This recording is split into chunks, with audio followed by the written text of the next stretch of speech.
এক রাতে একই সময় 18টা ম্যাচ।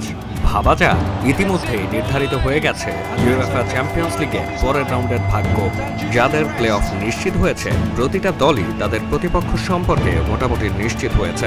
শুক্রবার বিকাল 5টায় অনুষ্ঠিত হবে প্লে অফের ড্র, আর রাউন্ড অফ 16-এর ড্র হবে প্লে অফ শেষে। মূলত পয়েন্ট টেবিলের 9 থেকে 24 নম্বরে থাকা দলগুলোর মধ্যে প্লে অফ রাউন্ড অনুষ্ঠিত হবে, আর 1 থেকে 8 সরাসরি চলে গেছে রাউন্ড অফ 16-এ।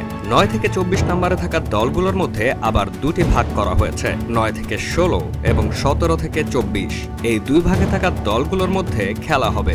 ব্যাপারটা হচ্ছে 9 এবং 10-এ থাকা দলের খেলা হবে 23 বা 24-এর সাথে, 11 বা 12 খেলবে 21 কিংবা 22-এর সাথে, 13 কিংবা 14-এর খেলা হবে 19 কিংবা 20-এর সাথে, এবং 15-16-তে থাকা দলগুলো খেলবে 17 কিংবা 18-এর দলের সাথে। আপাতত সম্ভাব্য দুটি করে প্রতিপক্ষ পাওয়া গেলেও শুক্রবারেই নিশ্চিত হবে চূড়ান্ত প্রতিপক্ষ। রিয়াল মাদ্রিদ বা বায়ার্ন যে কোনো এক দলের প্রতিপক্ষ হতে পারে ম্যান সিটি, জুভেন্টাসের সাথে দেখা হতে পারে লিভারপুলকে হারানো পিএসজি অথবা এসি মিলানের।